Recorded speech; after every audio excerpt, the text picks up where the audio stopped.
E aí, gente, tudo bem?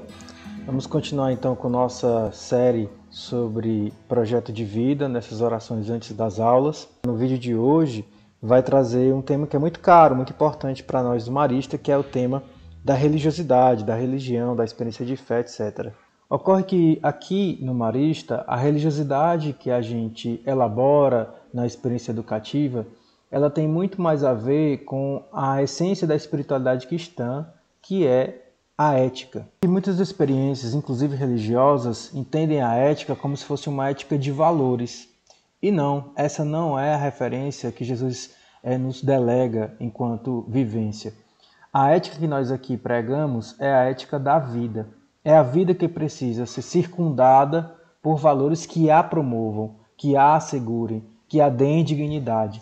Então não faz sentido justiça se não for para assegurar a vida. Não faz sentido distribuição de renda se não for para assegurar a vida. Não faz sentido nem liberdade se for para atentar contra a vida, sua ou dos outros. E percebam, não é a vida individual, é a vida coletiva. E não é só a vida humana, é a vida do planeta. A questão ética para o cristão ela é central porque a espiritualidade de Jesus tinha como nota principal o compromisso com os pobres. Por que ele fez a opção pelos pobres? Ninguém escolhe ser pobre. Todo pobre é de fato um empobrecido. Ser pobre é estar privado dos bens essenciais à vida. E a vida é o maior dom de Deus. É o maior valor ensinado por Jesus de Nazaré. A pobreza é, portanto, um mal, que é fruto da injustiça. Projetos de vida que surjam de nosso chão marista, que realmente tenham alguma pertinência, precisam, portanto, levar em conta esse valor maior, que é o da vida. E num comprometimento ético com aqueles que são mais empobrecidos, mais excluídos da sociedade. Essa sim é uma espiritualidade cristã e marista. Boa oração. Alguns anos atrás a gente trabalhou com um grupo de jovens nos quais muitos deles eram muito religiosos. Então, o elemento Deus, religião, comparecia muito nas projeções desse grupo específico. E um dos resultados que nos chamou muita atenção é que a religiosidade foi significada pela grande maioria desses jovens de uma maneira que lhes conduzia a uma passividade.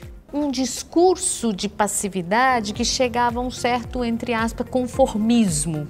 É claro que eu não estou me referindo à religião, mas eu estou me referindo à forma como cada jovem significa, quer seja a religião, quer seja a fragilidade social e econômica que ele vive. A escola, sobretudo, tem que olhar para isso com muita atenção.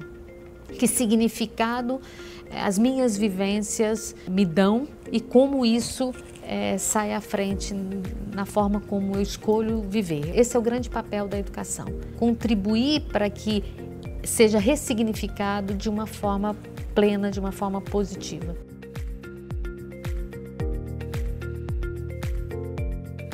A escola não pode ter como objetivo você aprender a resolver um problema de matemática, que é muito pouco.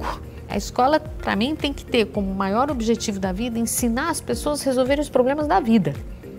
E a matemática, entre outros, será um instrumento importante nesse processo. Mas ela, para mim, ela tem que ser vista como um meio. Como diz um colega meu, a criança vai para a escola para fazer uma leitura de mundo. E nesse sentido, a gente tem vários conceitos. A questão da transversalidade, a questão da interdisciplinaridade. A isso soma-se a ideia das metodologias ativas. Por quê? Porque o princípio que está é a ideia de que o sujeito é autor do próprio conhecimento. Então eu preciso tirá-lo daquele lugar que historicamente a escola lhe colocou de um sujeito passivo. Qual que é a maior preciosidade, para mim, da formação? A questão de ensinar o aluno a pensar. Ele precisa pensar, ele precisa reconstruir, ele precisa reinventar, ele precisa ser questionador.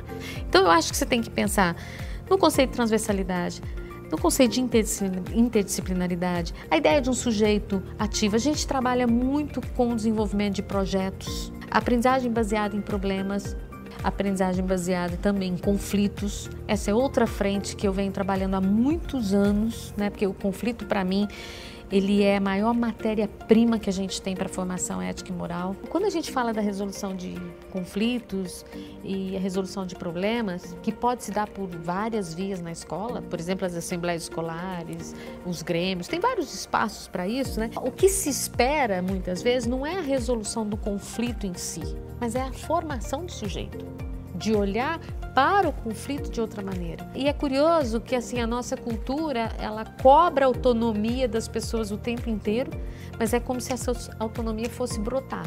Isso é construído, né? A posição crítica, essa autonomia, ela é construída, ela é aprendida.